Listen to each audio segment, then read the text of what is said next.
ॐ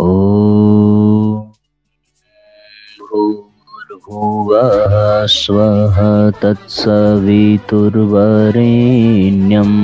भर्गो देवस्य धीमहि धियो यो न प्रचोदयात्।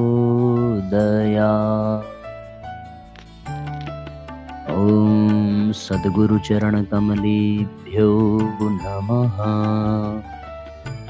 सभी आत्मीय बंधुओं को सादर प्रणाम। सबका स्वागत है आज के सत्र में।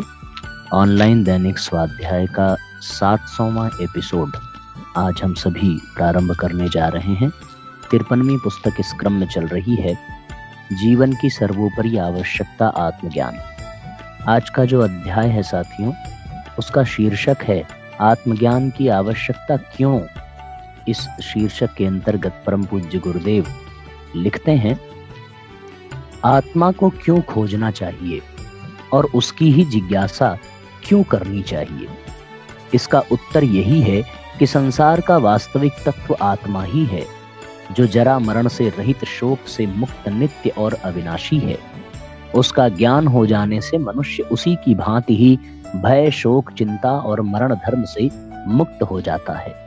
अजर और अमर होकर संसार के लोगों एवं अनुभवों से ऊपर उठकर चिर अविनाशी पद प्राप्त कर लेता है। इस नाशवान मानव जीवन की इससे बड़ी और इससे ऊंची उपलब्धि अन्य क्या हो सकती है। साथियों, इस पैराग्राफ में परम पूज्य गुरुदेव कहते हैं कि आत्मा को जानना किस लिए आवश्यक है, क्या होगा जान करके। इसके उत्तर में गुरुजी कहते हैं कि आत्मा ही एक ऐसा तत्व है जो इस संसार में वास्तविक है, बाकी सब तो काल्पनिक है। काल्पनिक उसे कहते हैं जो कुछ पल के लिए हो, कुछ क्षण के लिए हो, जो हाथ में आकर भी छिन जाए, जिसे खो देने का सदैव भय बना, वो काल्पनिक ही होता है। और वास्तविक वो है जो कभी खोता ही नहीं है, कभी दूर होता ही नहीं है। यदि हमने उसे जान लिया तो फिर हम भी उसकी तरह सनातन हो जाएंगे, जीवन मरण से, शोक से मुक्त हो जाएंगे, नित्य हो जाएंगे। आप कोई भी पदार्थ देखें, उस पदार्थ के बारे में आपके मन में जिज्ञासा होती है, और जिज्ञासा आते ही आप उस पदार्थ के लाभ हानि के विषय में खोजबीन प्रारंभ कर देते हैं। जब आपको उसकी पूर्ण जानकारी हो जाती है तो फिर व्यक्ति उससे पूरी तरह से लाभान्वित होने का प्रयत्न करता है, और यदि वो नुकसानदायक है तो उससे दूरी बना लेता है। उसी तरीके से जब हम आत्मा के विषय में जानेंगे, और आत्मा के विषय में जानना ही आत्मज्ञान कहलाता है, आत्मा के विषय में जान लिया तो फिर आत्मा के दिव्य गुण भी हमें अनुभव होने लगेंगे और हम स्वयं को आत्मा ही समझने लगेंगे। यही इस मनुष्य जीवन की सबसे बड़ी उपलब्धि होगी। मनुष्य एक ऐसा आनंद प्राप्त करना चाहता है जो सत्य, अपरिवर्तनशील और अविनाशी हो। संसार के क्षण भंगुर सुखों का उपभोग करने से उसकी यह प्यास पूरी नहीं होती, अपितु इन उपभोगों से उनकी प्यास और भी बढ़ जाती है। उसे अंत में अशांति और असंतोष का भागी बनना पड़ता है। इन्हीं नश्वर और मिथ्या भोगों में आनंद की खोज करता करता वह जरा को प्राप्त करता है और फिर मृत्यु को। सारा बहुमूल्य जीवन यूं ही व्यर्थ में चला जाता है। इस अवधि में वांछित आनंद की निधि आत्मा की खोज कर ली जाए, तब न तो जरा का भय रहे और न मृत्यु का। मनुष्य जीवन में भी उस शाश्वत आनंद को पाता रहे, और उसके बाद तो वह परमानंद स्वरूप ही हो जाएगा। महत्वपूर्ण बात है भैया कि हर व्यक्ति आनंद की तलाश में है। वो यदि भोजन भी कर रहा है तो उसमें वो स्वाद का आनंद पाना चाहता है। वो विश्राम भी कर रहा है तो आराम का आनंद पाना चाहता है।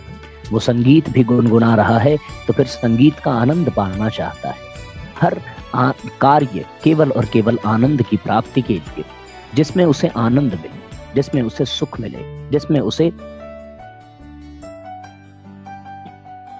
अच्छा लगे, वही कार्य वो करता है।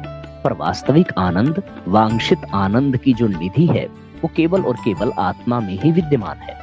संसार के किसी भी पदार्थ, किसी भी संबंध, किसी भी स्थान, किसी भी परिस्थिति में कोई आनंद नहीं है।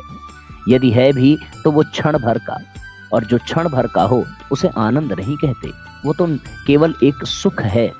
जैसे ही उसकी अवधि पूरी हुई, वह सुख स्वतः ही दुख में बदल जाएगा, वियोग में बदल जाएगा। पर आत्मा का जो आनंद है वही वास्तविक आनंद है, और वो सदा सर्वदा के लिए है। वही शाश्वत आनंद है, वही परम आनंद है। हम सब जीवन में नाना प्रकार की संपत्ति, नाना प्रकार के पदार्थ, ऐश्वर्य, साधन, उपकरण तथा वैभव आदि एकत्र करते हैं। इस संग्रह में निश्चय ही एक उद्देश्य होता। यह पुरुषार्थ यूं ही किसी पागलपन से प्रेरित होकर नहीं किया जाता, और न यह सब संस्कार अथवा अभ्यास से ही किया जाता है। इसके पीछे एक उद्देश्य है, एक मंतव्य रहता है। वह मंतव्य क्या होता है? वह होता है आनंद की खोज। हम सबको यह भ्रम रहता है कि यदि हम किसी भांति वैभवशाली बन जाएं, हमारे पास धन संपत्ति की बहुतायत हो जाए, तो हम अवश्य सुखी हो जाएं, हमारे लिए आनंद की कमी न रहे। किंतु क्या हमारा यह उद्देश्य पूरा हो पाता है? नहीं, निश्चित रूप से बिल्कुल नहीं। यदि धन संपत्ति और वैभव विभूति से ही आनंद के उद्देश्य की पूर्ति हो सकी होती, तो इस विशाल संसार में न जाने कितने धन कुबेर पड़े हैं। ऐसे ऐसे धनवान इस धराधाम पर मौजूद हैं, जिनके धन वैभव की कोई गणना नहीं, कोई परिमाण नहीं है, जिनकी नित्य प्रति करोड़ों की आय है, और जिनका आर्थिक साम्राज्य देश देशांतरों में फैला पड़ा है। वे सभी सुखी और संतुष्ट होने चाहिए थे, पर देखने में ऐसा आता है कि वे भी अन्य जनसाधारण की भांति ही आनंद के लिए लालायित रहते हैं। उस विपुल वैभव के बीच भी रोते, कलपते और शोक मनाते दृष्टिगोचर होते हैं। वास्तव में साथियों, जीवन में सब कुछ प्राप्त होने के बावजूद भी यदि अधूरापन रहे, तो फिर इसे क्या कहा जाए? जिस धन को कमाने के लिए व्यक्ति दिन रात एक कर देता है, मरमर करके अपने धन को एकत्रित करता है, और अंत समय में बिल्कुल यह देखा जाता है कि उसकी अतृप्ति वैसी ही है जैसी जीवन के प्रारंभ में थी, तो फिर इसे क्या कहा जाए? तथापि इस निरर्थकता को देख सुनकर अनुभव करने के बाद भी मनुष्य इन्हीं वैभवों की ओर ही दौड़ता रहता है। अपने जीवन की लगभग सारी अवधि इन्हीं वंचनाओं की प्राप्ति में लगा देता है। इसके दो कारण हैं। एक तो यह कि रात दिन इन्हीं को लक्ष्य बनाकर जुटे रहने से, इन्हीं के बीच रहने और इन्हीं का चिंतन व्यवहार करते रहने से इनके साथ मनुष्य की आसक्ति और ममता का भाव जुड़ जाता है। धीरे धीरे यह अभ्यास इतना गूढ़ हो जाता है कि जीवन का एक अंग ही बन जाता है। मनुष्य इन्हीं उपकरणों, साधनों और सामग्रियों को ही सर्वस्व मान बैठता है। युग युग का, जन्म जन्म का अभ्यास छूटना सरल नहीं होता, वह स्वभाव बन जाता है, और तब मनुष्य उसकी निस्सारता और हानियों को जानता मानता हुआ भी उन्हीं की ओर उत्सुक बना रहता है। दूसरी बात यह है कि इस सबसे परे जो अविनाशी और चिदानंदमय आत्म तत्व है, उससे उसका परिचय नहीं होता। जिसको वह जानता ही नहीं, उसके प्रति आकर्षित होने का प्रश्न ही नहीं। आकर्षण तो उसी के प्रति होता है जिसका ज्ञान होता है और जिससे पहचान होती है। सांसारिक वैभव और भोगों से परे भी एक ऐसा सत्य तत्व जिसे आनंद का निवास माना गया है, यदि मनुष्य को यह ठीक ठीक पता चल जाए, तो वह आनंद की प्राप्ति के लिए उसकी ओर भी आकर्षित हो। दो चीजें सामने होने पर ही तो कोई एक को छोड़कर दूसरी या एक के साथ अन्य का भी चुनाव कर सकता है, और तब जो उसके लिए अधिक उपयोगी हो उसे ही ग्रहण कर दूसरी की ओर छोड़ सकता है। केवल एक सांसारिक वैभव के सामने होने और संभव मानने के कारण मनुष्य उन्हीं को दौड़ दौड़ कर पकड़ता है और उन्हीं में आनंद की खोज करने का प्रयत्न करता है। असफल होता है, लेकिन फिर उन्हीं को पकड़ता और फिर असफल होता है। आत्मा का ज्ञान न होने से यह प्रक्रिया उसके लिए एक व्यवस्था बनी हुई है। यदि आत्मा की प्राप्ति हो जाए तो निश्चय ही उसके इस स्वभाव में परिवर्तन हो जाए, और तब उसका उद्देश्य भी पूरा हो जाए। नश्वरता संसार का नियम है। इसकी कोई भी चीज स्थिर अथवा अविनाशी नहीं है। इस नियम के अनुसार उपार्जित किया हुआ वैभव भी संध्या की छाया की तरह नष्ट हो जाता है। आज है, कल नहीं रहता, और यदि किसी के पास युक्ति के आधार पर कुछ अधिक समय तक बना भी रहता है, तो उसके नाश हो जाने का भय दुखी बनाता रहता है। भोग विलास जिनमें डूबकर मनुष्य बड़ा आनंद पाता है, शीघ्र ही मनुष्य को नष्ट कर स्वयं भी नष्ट हो जाते हैं। यौवन के ढलते और जरा के आते ही संसार के भोग दुर्बल हो जाते हैं।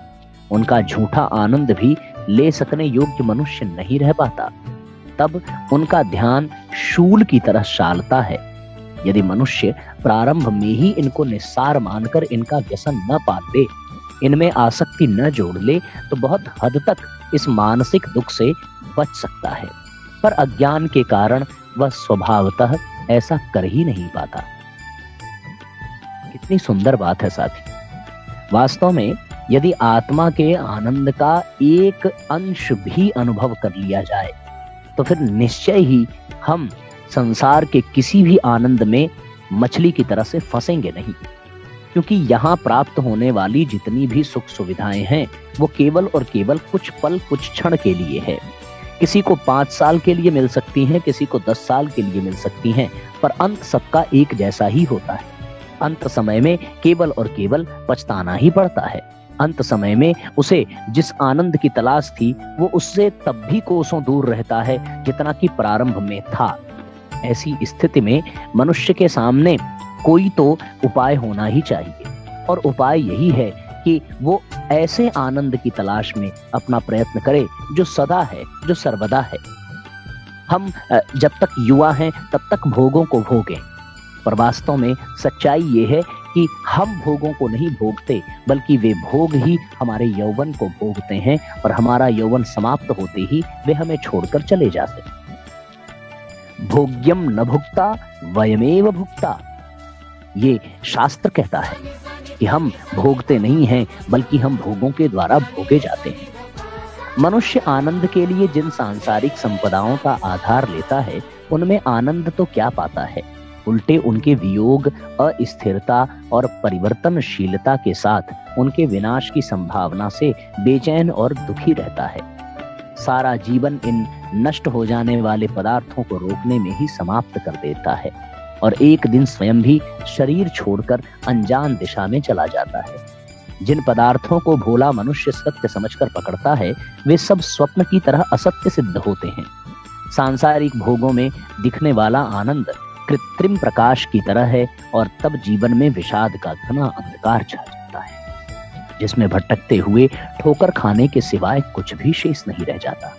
यही कारण है कि मनीषियों ने सांसारिक सिद्धियों से परे अविनाशी एवं अपरिवर्तनशील आनंद की निधान आत्मा को खोजने और पाने के महत्व पर अपना मत दिया है। आत्मा सत्य है, नित्य है, ज्योतिष स्वरूप और आनंदमय है। उसको पा लेने पर कुछ पाना शेष नहीं रह जाता, और जान लेने पर कुछ जानना शेष नहीं रह जाता। मनुष्य के पुरुषार्थ की सार्थकता सांसारिक सुखों के उपकरण और उपादान संचय करने में नहीं है, अपितु आत्मा को प्राप्त करने के प्रयत्न में है। यह जड़ चेतन में जितना भी जगत दृष्टिगोचर होता है, उसका अपना अस्तित्व कुछ भी नहीं है। आत्मा के आधार पर ही इसका अस्तित्व निर्भर है। आत्मा ही मानव जीवन का चरम सत्य है। आत्मा के प्रकाश में ही बाह्य संसार और मानव जीवन का अस्तित्व प्रतिभासित होता है। आत्मा के पटल पर ही संसार और दृश्य जीवन का छाया नाटक बनता बिगड़ता रहता है। कितनी सुंदर बात है भैया कि आत्मा ही मानव जीवन का चरम सत्य है। ये ऐसा इसलिए क्योंकि आत्मा के निकल जाने से जीवन ही समाप्त हो जाता है। जब तक आत्मा का प्रकाश इस शरीर में विद्यमान है, तब तक बाहर की वस्तुएं दिखती हैं, अनुभव में आती हैं। जिस दिन आत्मा का प्रकाश समाप्त हो गया, तो भीतर के अंधकार में संसार भी खो जाएगा। फिर वो हमें नहीं दिखेगा, फिर वो हमारे लिए किसी अर्थ का नहीं रह जाएगा, हमारे लिए केवल अस्तित्व भी नहीं बचेगा। आत्मा के पटल पर ही संसार और दृश्य जीवन का छाया नाटक बनता बिगड़ता रहता है। ये आत्मा है, तभी संसार और जीव का संबंध चल रहा है। जिस घड़ी ये आत्मा इस शरीर का त्याग कर दे, उसी क्षण जीव और जगत का कोई रिश्ता नहीं रह जाता। उसी क्षण जीव के रास्ते अलग हो जाते हैं और जगत जहां का तहां रह जाता है। संसार और कुछ भी तो नहीं, केवल आत्मा की अभिव्यक्ति और उसका ही विस्तार है। यदि देखा जाए तो संसार की भी परिभाषा यही है कि उसमें सर्वत्र आत्मा ही तो विद्यमान है। अलग अलग योनियों के प्राणी अलग अलग शरीर के रूप में वो आत्मा ही है। आत्मा एक चिरंतन सत्य है, सब में केवल आत्मा ही विद्यमान है। इसी से उससे हमें कुछ न कुछ लाभ मिलता है। यदि जो हमें लाभ दे रहा है उसमें भी वो आत्मा न रहे तो फिर वो हमें कोई प्रसन्नता या कोई कष्ट दे नहीं सकता। हमारे किसी भी कार्य का, किसी भी भाव का वो कोई प्रतिवादन नहीं कर सकता। इससे पृथक जो कुछ भी है वह असत्य है। आत्मा के अतिरिक्त इस दुनिया में जो कुछ भी है वो केवल और केवल असत्य है, भ्रमपूर्ण है, अग्राह्य है। वेदों ने जिस असतो मां सद्गमय तमसो मां ज्योतिर्गमय मृत्योर मां मृतम गमय का घोष किया है, उसका संकेत सांसारिकता से ऊपर उठकर आत्मा की ओर ही अभियान करने का है। क्योंकि आत्मा ही ज्योति रूप है, शिव रूप है और वही अमृत रूप भी है। ये नाहम नामृता श्याम की महम तेन कुर्याम, याज्ञवल्क और मैत्रेयी का वो संवाद याद आता है। निश्चय ही मनुष्य को ऐसी कल्याणकारी आत्मा को पाने का प्रयत्न करते ही रहना चाहिए। आत्म जिज्ञासा से रहित जीवन भार स्वरूप ही बना रहता है। आत्म जिज्ञासा से रहित मनुष्य को भय की कल्पनाएं और पाप की भावनाएं कभी चैन से नहीं रहने देती।